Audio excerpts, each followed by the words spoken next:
Since all of these cells operate in circuits and systems, the circuits and systems get disrupted. And it really is quite disturbing. And if we just treat this with, let's say, psychotherapy and psychiatric medications alone, we're really not fully treating the condition. This is Doctor Talks.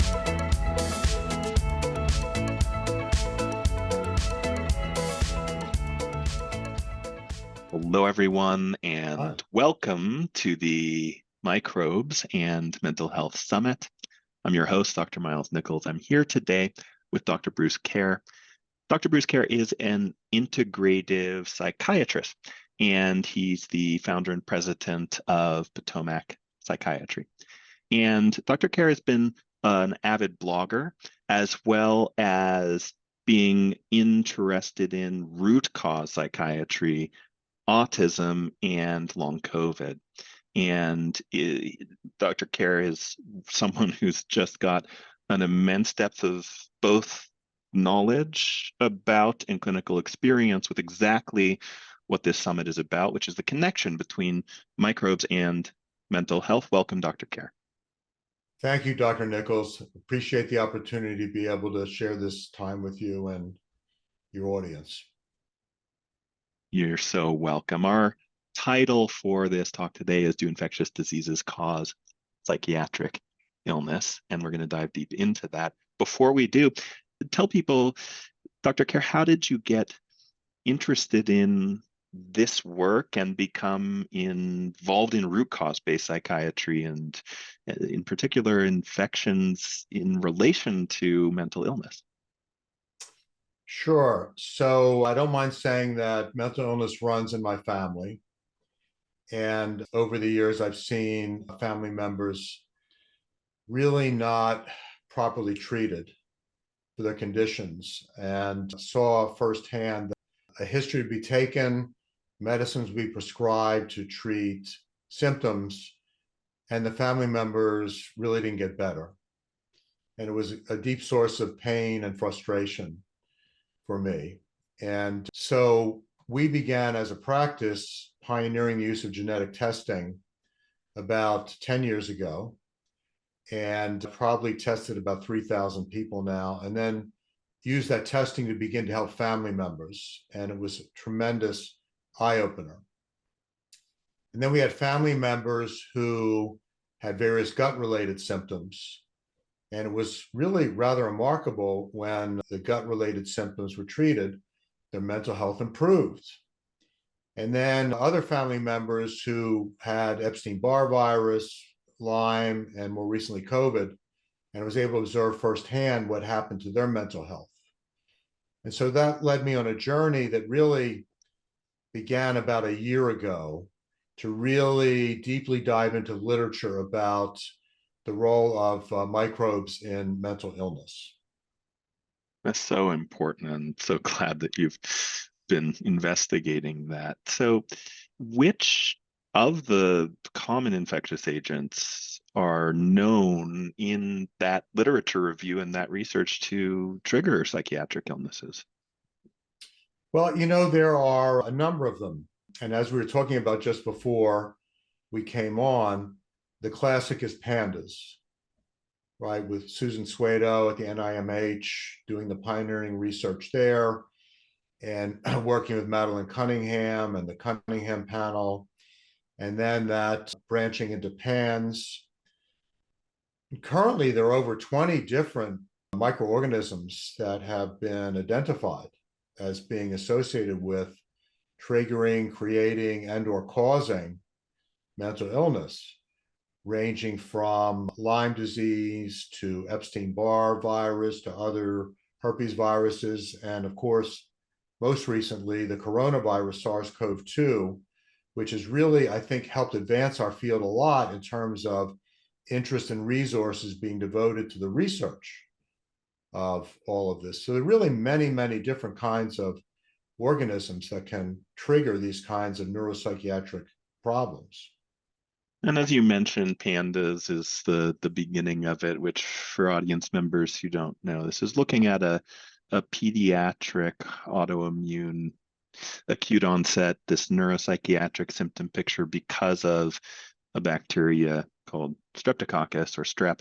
And strep actually was the first one to be observed to have children behaviorally changing dramatically post-strep infection. And this got researchers interested in, is there a connection? And a connection was discovered. And now with PANS, there's the dropping of the strep part and adding of that, wait a second, other organisms can cause this too. It's not just strep. And so, as you mentioned, Lyme disease and Bartonella and strains of influenza and COVID and Epstein-Barr virus and potentially even some mycotoxin from mold and things have been starting to crop up in the picture and in the research as, oh, maybe this one too, maybe this one too, maybe this one too.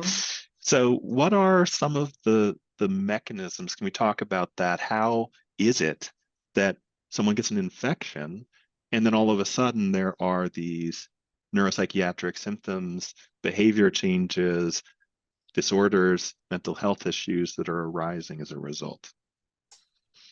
That's a great question, and I prepared a few slides. So let me screen share. All right. So this is a systems diagram that relates infections to a variety of different health and mental health conditions. So if we go down to the lower left here, we have any one of those infectious agents that can trigger systemic inflammation.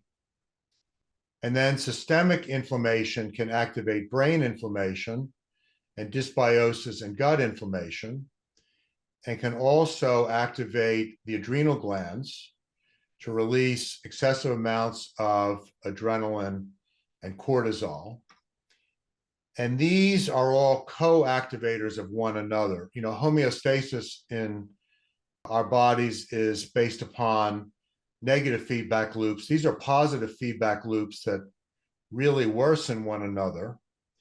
And then that can begin to reduce our immune system's ability to fight off the infectious agent, change how our T cells operate, begin to trigger things like asthma, allergy, sinusitis, upper respiratory, urinary tract infections, and in some cases then lead to autoimmunity. So this entire system may become co-activated, and there are a variety of different influencers that increase the vulnerability to this. Things like insulin resistance, poor diet, environmental stress, hormone imbalances, sleep apnea syndrome, certain genetic vulnerabilities, and so forth. And then what can happen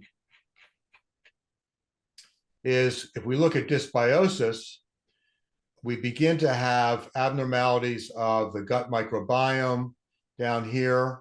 You can also, by the way, have microbes down here that don't belong, right? So certain infectious diseases of the gut can trigger all of this. But if we look at that stress response and how it can create dysbiosis in the gut and leaky gut syndrome, more systemic inflammation, that begins to break down the blood-brain barrier and then leak into the brain antibodies and antigens that can trigger a response in the brain. And then this is a complex slide, so I'm going to spend a little time here. What we have at the top is we have a blood vessel, and here we have 4 different kinds of brain cells. Most people are familiar with neurons and synapses down here in the lower right. We also have microglia, astrocytes in green, and oligodendrocytes in purple. So when we have an infection that enters the body and the bloodstream, and the immune system triggers a response and tries to clear that infection, what happens is these vessels start to feed the brain, and then these microglia are the immune surveillance cells in the brain. And normally when things are calm, these cells peacefully coexist with our neurons and our synapses. And actually, they help support new learning in the hippocampus, a region of the brain responsible for new learning. these microglia actually help facilitate neurons and synapses to work better and create new connections. And in the normal state, these astrocytes nourish and support the microglia, the neurons, the synapses, and the oligodendrocytes. And in the normal state, these oligodendrocytes in the lower left lay down myelin and repair myelin sheaths, which is the insulation of the neurons. But what happens with certain people with infections that develop post-infectious neuropsychiatric problems, depression, anxiety, PTSD, panic attacks, and so forth, is the infectious agent or even the inflammation itself can begin to trigger these microglia to become overactive. What they do is they start releasing chemicals, cytokines, chemokines, inflammation molecules, oxidative stressors, and these in turn come up to the blood-brain barrier here, and they begin to weaken the blood-brain barrier and make it permeable. And then these white cells start to come in, monocytes, which convert to macrophages. And macrophage in French means big eater. And then what happens is these macrophages and the microglia can literally start damaging and eating astrocytes, neurons, disrupting synapses, and these oligodendrocytes that lay down the myelin sheath actually undergo what's called apoptosis. They actually self-destruct. So this triggers a really significant inflammatory response in the brain, which then disrupts these neurons and synapses, which can lead to all different kinds of neuropsychiatric syndromes, including even psychosis. That's amazing that there's such a strong connection. And you mentioned the gut playing a role. You also mentioned that there are infections playing a role. You mentioned there can be permeability in the intestines as well as permeability in the blood-brain barrier. And there can be this excessive activation of microglia. And all of this can relate to this immune imbalance with the Th1, Th2, and play a role in this bigger picture.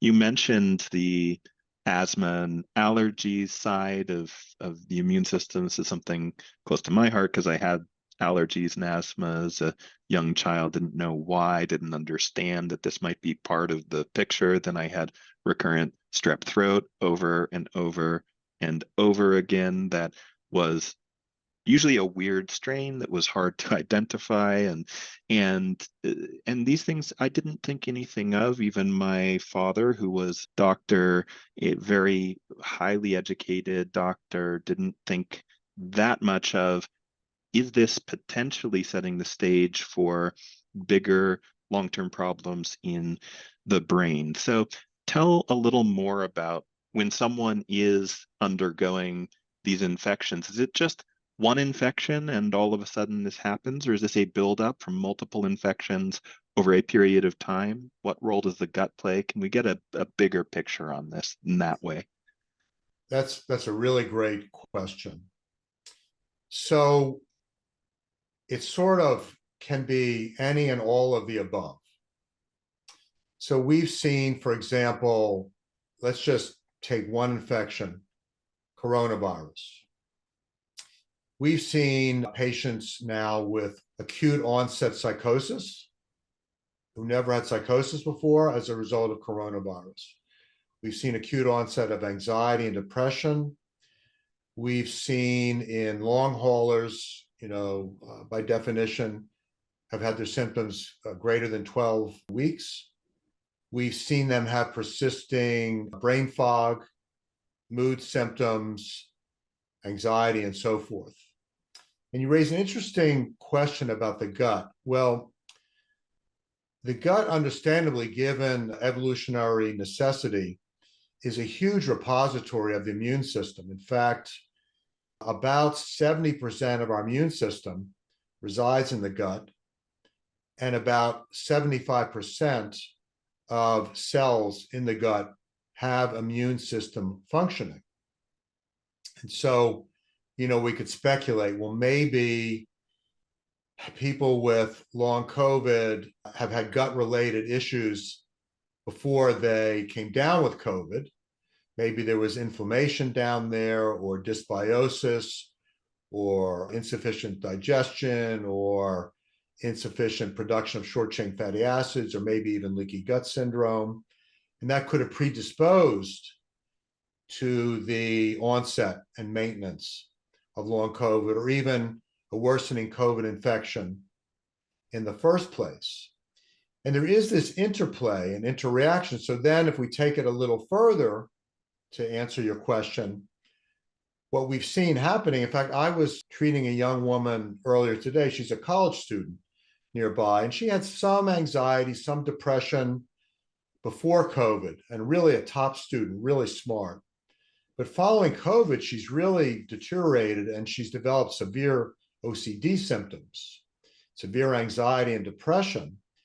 And we did a blood study on her, and we found activation of antibodies, huge levels of antibodies to prior infections, like mycoplasma, like some of the herpes viruses, like Epstein-Barr virus. So we have this issue where we're having immune system dysregulation and activation of these other viruses that, we all carry around inside of us, right? We've all been exposed to them, but in her case and in other cases, they become reactivated and they're not really held in check.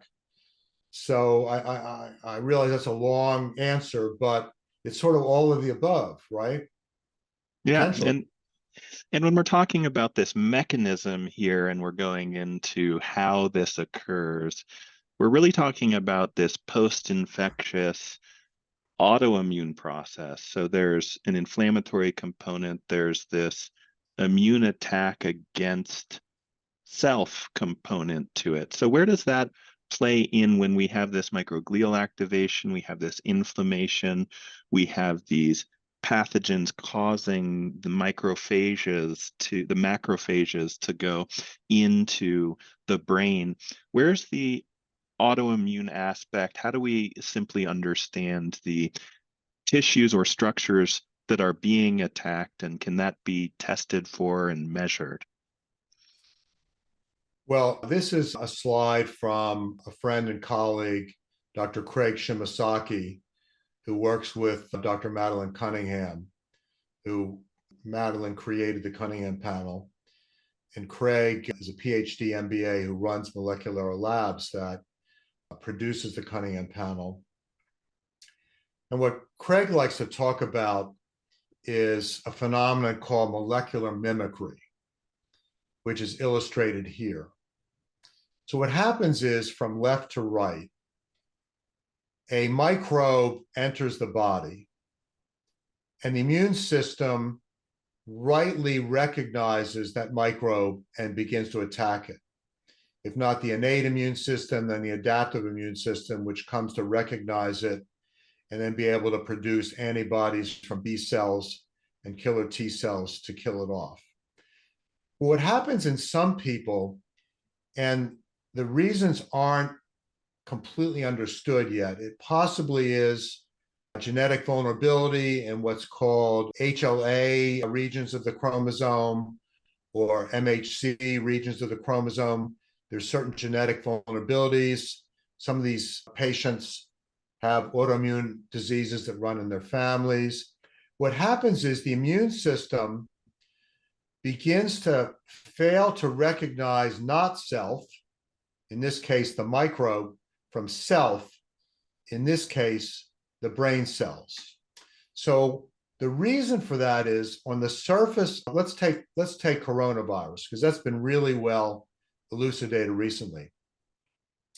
There have now been identified on the surface of the coronavirus itself over 30 different regions of amino acid sequences on the surface of the coronavirus that are identical to amino acid sequences on the surface of brain cells. And we've now identified over 20 antibodies that can attack both the coronavirus as well as neurons because these amino acid sequences are identical. So the immune system gets confused, it attacks the pathogen, it attacks the central nervous system. And then what happens is those antibodies begin to disrupt cells, circuits, and systems in the brain. So earlier in that earlier slide we just shared, we have brain inflammation, but now we're actually having antibodies that are attacking brain tissue directly. And what the Cunningham panel does is it measures 4 different types of antibodies to brain tissue. And also it has a 5th test that looks at activation of an enzyme called CAM kinase 2, which when activated can also produce and aggravate neuropsychiatric symptoms. So we see here a lot of the different kinds of symptoms that can develop as a result of these antibodies. Let's call them anti-brain antibodies. That's so important. And one of the ways that I like to think about this or help explain it to people that's so simple to understand is that imagine that the police department gets a picture of someone to go after, and it just so happens that an innocent person looks a lot like that picture. That's kind of a bit of what's happening, where we see that the protein structures, the amino acid structures on the surface of certain microbes might look a lot like a dopamine receptor in the brain. And so attacking the immune system, attacking that infection and trying to deal with that infectious load is inadvertently also attacking something like the dopamine receptors in the brain that then can cause changes in the neurochemistry of the brain that can then lead to changes in mood, changes in drive, changes in motivation, and sometimes the diagnosis of mental illness. What would you add to that simplistic version of the understanding? Oh, that was very elegant. It's a very Yeah. elegant presentation of it. Since all of these cells operate in circuits and systems, the circuits and systems get disrupted.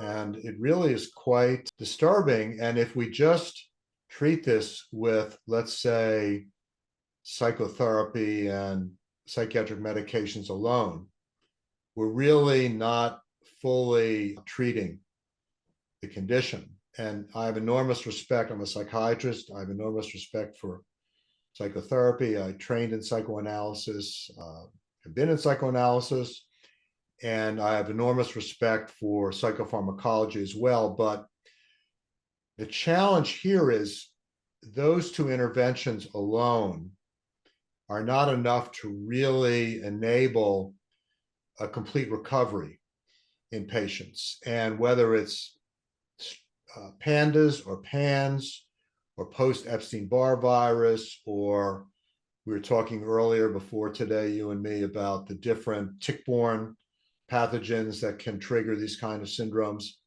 What we need to do is, as diagnosticians and healers, we need to also do these other kinds of tests that can help us delineate what else is going on immunologically that can then influence neuropsychiatric symptoms. So for example, Dr. Bruce Patterson, who came out of Stanford to form InCellDX, they've created a panel called the InCellKine panel. It's 14 cytokines and chemokines. And they're using that test combined with artificial intelligence to basically segment the cytokines and chemokines into groupings and then tailor specific medication interventions to specific groupings. And so some of their work has resulted in long COVID combining Maraviroc, which is repurposed from HIV patient treatment, plus pravastatin, which lowers cholesterol to help some long COVID patients. And so there are other tests, for example, Vibrant America has a tick-borne disease test that looks at many, many different tick-borne microorganisms. I think the key takeaway is we really need to go deeper to look at the underlying root cause drivers of inflammation, looking for those infectious agents, looking to see, do we have active infection or reactivating something dormant, to really fully serve the diagnostic process and to properly target the treatments. So someone who's struggling with depression or anxiety or PTSD or OCD or an eating disorder, who may not understand any of these connections, may be starting to wonder, could there have been an infection? And could that infection then have led to something like this autoimmune process or this inflammatory process that has led to a disruption in the brain's ability to regulate mood? And this might be really actually relieving for some to hear that there might be some cause or causes that have been not assessed for or diagnosed at this point in their care process. So in relation to those people who may be struggling with mental illness, or a family member or a friend might be struggling with depression, with anxiety, with other neuropsychiatric symptoms, how often and in which cases do you recommend that people pursue looking at testing related to infectious causes and or antibodies against brain tissue? That's a great question. I would say it begins with the history. And what I encourage patients to do is go back and ask family members to help with this, because you may not remember that mono infection, or you may not remember that, you went camping out in the woods and, you had a bite with a bullseye rash, or you had maybe as a child, a parent removed a tick from your scalp, right? You may not remember these things. And I think that's a critical piece. Where it starts to get complicated is the onset of the psychiatric symptoms may not be immediate. It's reported, Dr. Nichols, in the literature, sometimes days, weeks, months can elapse. Some people even think maybe even a few years before the infection-induced trigger can be manifested as, the cause, or at least a contributor to the ongoing neuropsychiatric illness.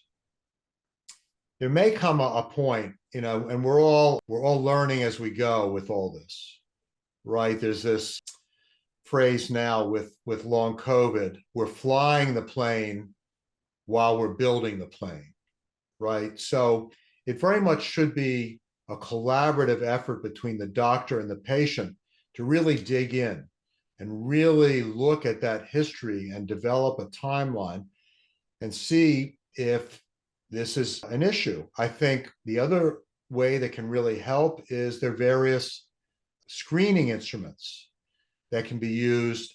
They're questionnaires, simple questionnaires. There's a variety of different autoimmune disease screening questionnaires that the clinician can ask. There's the Horowitz Lyme screening questionnaire that clinicians can ask. So even if there isn't a clear history of an infectious agent being involved, these screening questionnaires can help you become more suspicious that, okay, maybe we do have an infectious cause here, and let's do some of these tests. At least that's the way we tend to think about it. I really appreciate that, because I utilize the Horowitz questionnaire, and I do talk to people about their history in a way that sometimes is a little different, in that there isn't always as you mentioned, direct infection leads to sudden change. It can be delayed, and there isn't always even the realization that infection has happened. The most recent paper that came out about prevalence rates for seropositive Lyme, for Lyme positive in blood tests, found 14.5% of the world population seropositive for Lyme, and that's something that 1 in 7, it's about approximately, is the stat there. And that's something that a lot of people don't recognize or think about, that 1 in 7 people are potentially walking around with an infection from Lyme disease. And when you look at things like COVID, things like influenza, things like Epstein-Barr, that it's rare to find a person who hasn't been infected with Epstein-Barr virus at some point in their life, that this starts to paint a picture that to me, if I don't see a clear emotional traumatic cause for the onset of mental illness, if someone was generally doing pretty well in their life and then they started to have a more significant sense of this type of anxiety or this type of depression or this type of dysregulation in what they knew their personality to be before, if they don't feel like the same kind of person, and if there wasn't some significant emotional traumatic event that was an instigator or trigger to that, then we could be looking at an infectious trigger. And even if there is an emotional trigger, there could be an infectious backbone that together with the emotional trigger may push the allostatic load over the edge for a person, and that these should be looked at in tandem with each other through, as you're mentioning, both good case history together with questionnaires and potentially also some of these diagnostic lab tests that we've been mentioning as well. So if someone does come in, let's say, to your psychiatry practice and they want to get evaluated for these infection-induced causes for mental illness, which are the couple of the top tests that you're sure to make sure to do to work up the possible causes that might be relevant to them? I would say at a baseline, we run laboratory tests through either LabCorp or Quest, and they screen for a lot of these antibodies that we've been talking about today. We also will do a test like Vibrant America Gut Zoomer test or a Genova GI effects test, because we really want to understand what's going on down in that gut. Because if there's, let's say, dysbiosis or inflammation or insufficient short-chain fatty acids or other findings down there, we have reason to believe that the immune system is not working well to start.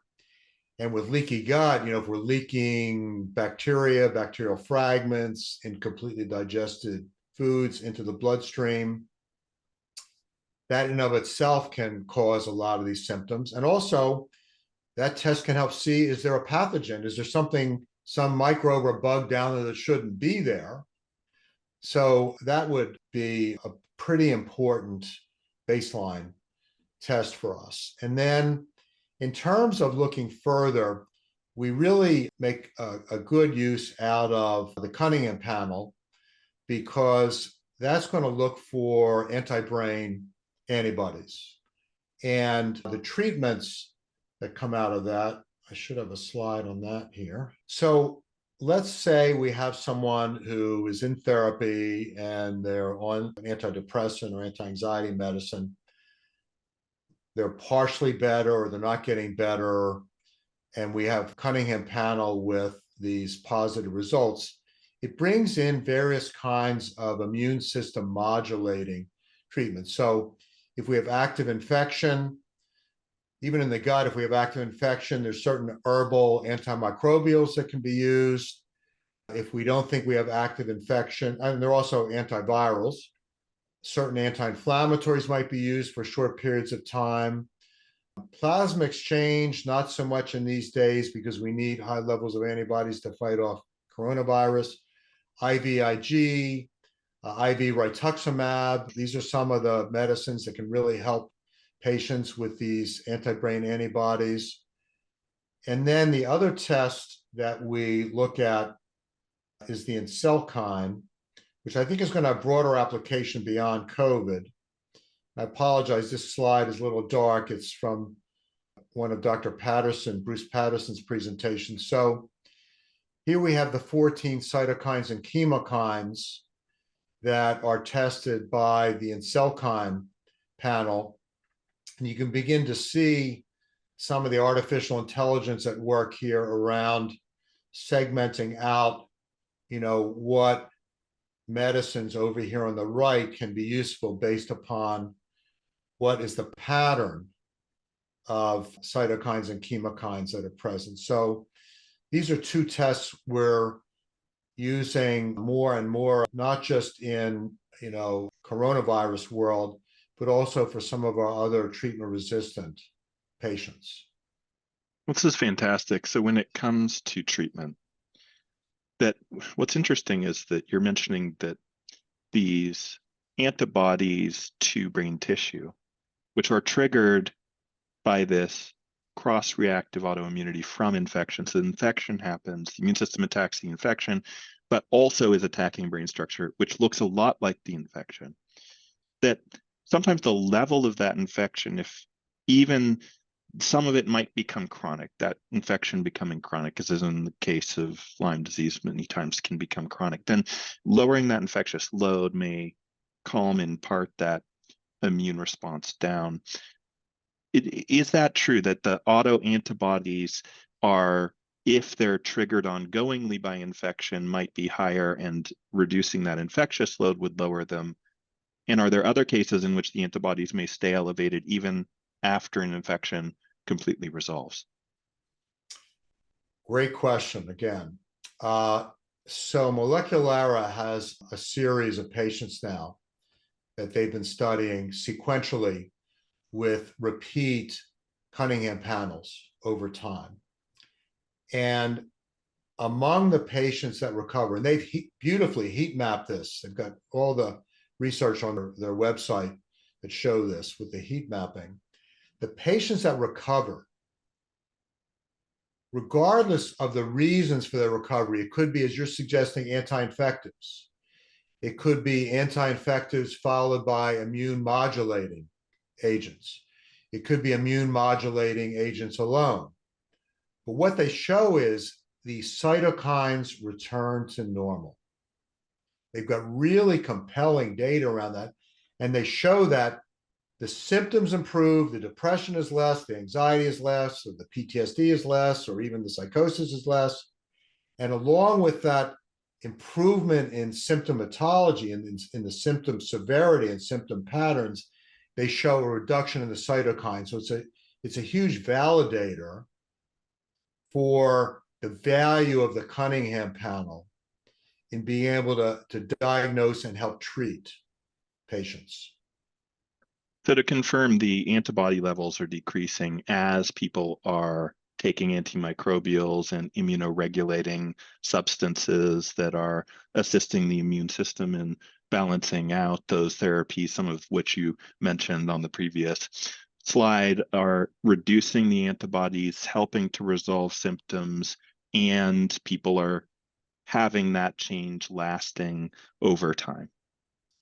Yes, and I would just add to that there are other immune modulating treatments within psychiatry itself.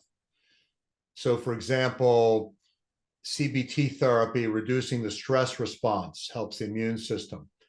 Many psychiatric medications have immune system modulating effects. For example, a medicine you might use in your practice, pregabalin, Lyrica, has immune system modulating effects. An antidepressant, Trintellix, vortioxetine, has immune system modulating effects. So there is this, if you will, a kind of multifactorial approach to these complex conditions that can involve all of the above, that can then serve to reduce these antibodies, these anti-brain antibody levels, improve symptoms, improve quality of life. This is giving, I think, some hope to people who may be struggling, that it, beyond any kinds of other interventions, there may be something to identifying infection as a cause and utilizing anti-infectious and immunoregulatory treatment modalities in order to reduce the immune system attack against actual structural tissues in the brain. And that reduction in the attack is associated with improvement in symptoms and maintenance of that improvement in the symptomatology, reduction in depression, reduction in anxiety, reduction in whatever the neuropsychiatric expression may be in their case. And that is something that I think that people can take to heart, is that there is some hope in utilizing testing and treatments in this kind of a way in order to actually get results. I know a concern that some people have around when discussing something like the immune system attacking structures in the brain. Some people might be wondering, well, what if it was going on a long time? What if the damage already has been done? If those antibodies go down, will I still improve in my symptoms? Well, the brain has a lot of what we call neuroplasticity. And what we mean by that is, for example, in the hippocampus, where new learning takes place and where a certain level of emotional regulation takes place, we can grow 700 to 900 new brain cells a day. And the brain is continuously being able to form new connections between existing brain cells. So there's a lot of plasticity in the brain. And so I think people should feel hopeful that even with these chronic conditions, they can be improved upon. Are we at a point today where we can say, well, do all this and you're cured? We're not there. To be, completely candid, we're not there. We can certainly do a lot to improve symptomatology, improve quality of life, improve functioning, but there is significant capacity to reduce brain inflammation, brain autoantibodies, and I think gut healing plays a role in that. If there's evidence of dysbiosis, gut inflammation, leaky gut syndrome, so it all can really work together to improve one's sense of self, one's self-esteem, one's functioning with this kind of integrated approach. That's so wonderful and so good to hear. And also, even there is research when looking at gray matter in the brain and MRI imaging, fMRI imaging of looking at gray matter in the brain and seeing certain even practices like meditation practices increasing gray matter density in the brain, or certain kinds of, there's a peptide that was shown to restore some gray matter area where damage had occurred from certain toxins or infections. And so there's also this capacity for actual structural growth in the gray matter of the brain. And as you mentioned, this tremendous ability for neuroplasticity and rewiring of these pathways, these neurological pathways in the brain. And then there's the whole world of many other practices, substances, and things that people can engage with related to neuroplasticity. So we are seeing some breathwork practices and certain other things that are starting to gain some research. So I think there's also future hope for, even without full resolution, even without the ability to say we're able necessarily to cure some of these mental illnesses completely, that reduction in inflammation, that restoration of function, that lowering of the antibodies against brain tissue, the improvements in gut function are a lot already. And I think there are innovations and research that's up and coming that might even be able to take it further as we develop those innovations. Any on the horizon innovations that you're excited about that you feel might be promising for the future, even if not fully researched at this point? There's one that it's something we use today. It's continuously improving. It's a brilliant tool.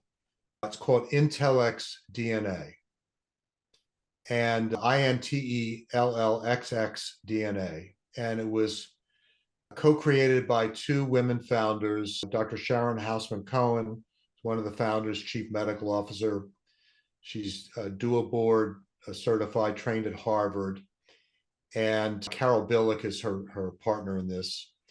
And what Intellx DNA offers, I think, is really rather remarkable. It tests over 700 different genetic variations and then provides the doctor what's called a decision support tool, where as the genes are better understood, as their mechanisms of action are better understood, and as the modulators of those genes are better understood, what can we use to turn a gene off or turn it on? that decision support tool really helps really refine this process. It's not something we're using right out of the gates. It's more a bit later stage. But the really neat thing about that tool is most of the interventions are based in micronutrients and supplements. And the data is really quite compelling, and they're fully transparent about the research that supports their recommendations in the tool. And the other thing I find really exciting about it is while your DNA doesn't change, the science is advancing on how to modulate your genes, how to turn certain ones on, turn certain others off. And this is something in Intellict's DNA is continually sifting and sorting through the research to help us practitioners better modulate that gene expression. So you could think of it like this really wonderful epigenetic tool to help really fine-tune a lot of what we're talking about today.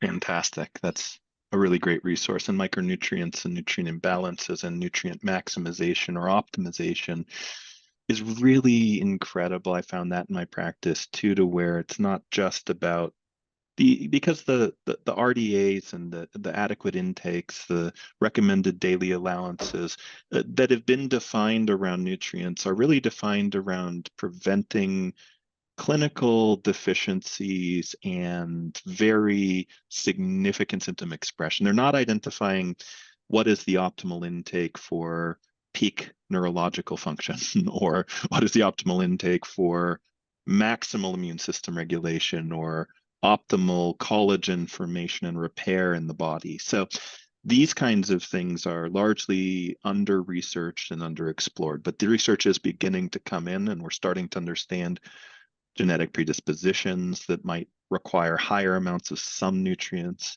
and many other aspects of how nutrients can impact brain function, gut function, immune function. So I do agree with you there that this is an up and coming aspect in terms of what might be able to be targeted for increasing the outcomes beyond simply also looking at the gut and infections and some of the things we've been discussing here. You mentioned plasmapheresis as well, and that has this tremendous capacity for immunoregulation and reducing cytokines, but you kind of alluded to a concern around antibodies. Can you just speak briefly to that? Well, this is not my field. I'm not an immunologist, but in talking to immunologists, they've been reluctant to use plasmapheresis because they worry about, am I taking away anti-coronavirus antibodies, the person needs to fight off coronavirus.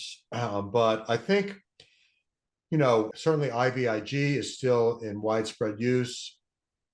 IV rituximab, which is a monoclonal antibody, we've seen some pretty dramatic results with some of our patients with both of those. And then alone or in combination with what cytokine is recommending, as we see here on this slide, based upon the cytokine and chemokine patterns, all of that is still very useful, even in a coronavirus world. And I don't think, again, I'm not an immunologist, I don't know that plasmapheresis would add a whole lot to any of that right now. Thank you for sharing that.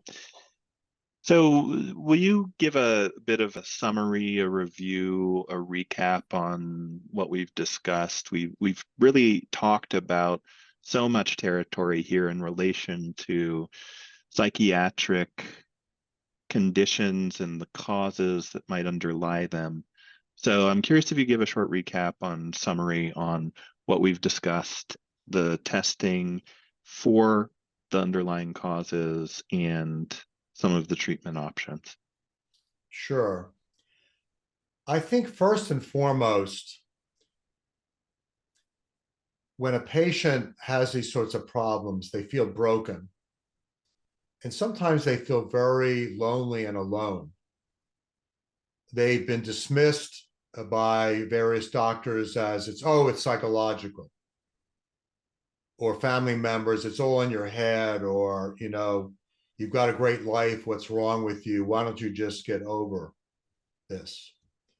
And I think it's important to recognize that what all this means is it's a sickness. It's like any other sickness. It's not something that someone would choose to have. It's something that has befallen them. And we like to say, health is DNA plus environment plus triggers plus chance. That determines how we feel and how we function. If a trigger is an infection, you can't control for that. It's a chance happening. And so to summarize all this, what I would say is, if you've been suffering from psychiatric illness and you haven't recovered to your old self, or you've partially recovered, but not fully recovered, and or you haven't recovered much at all, really search long and hard for whether there's an infectious disease in your past. Ask family, ask friends, go back to your primary care doctor, go back to your pediatrician if they still have the records, and try to discern, are there one or more infections in your past? And then, did the symptoms of depression or anxiety or other psychiatric symptoms follow days or weeks or months later? And to your earlier point, Dr. Nichols, thank you for making that distinction earlier. Perhaps it wasn't in the context of a major loss in your life or a major setback. The symptoms sort of came on where your outside environment was really relatively stable. That's another, thanks again for making that point. That's another perhaps a way of wondering, is there an infectious disease at play? And then I would go into your psychotherapist, your psychiatrist, and really advocate for yourself on your own behalf. Can we look more deeply at this? I really want to work with a functional and integrative medicine doctor like a Dr. Nichols, who can, look at this with me.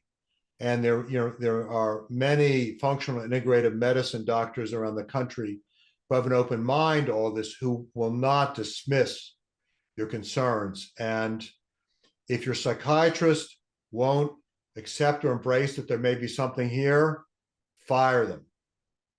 They're not the right choice for you.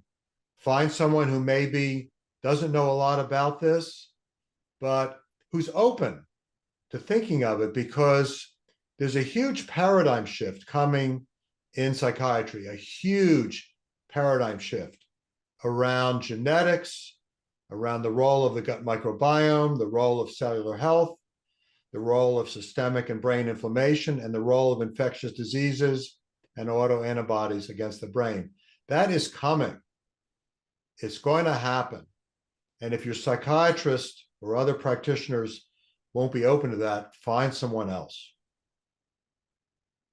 Well, Dr. Kehr, this is amazing. This is a great resource and tool, and I can feel the level of care and support of helping people to feel some hope, helping people to feel inspired that they may not have the full picture, and that there are resources and options available.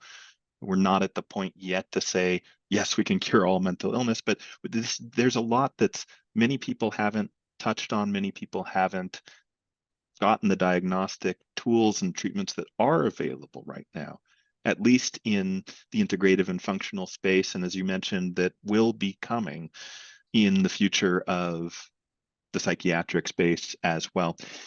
So thank you for that.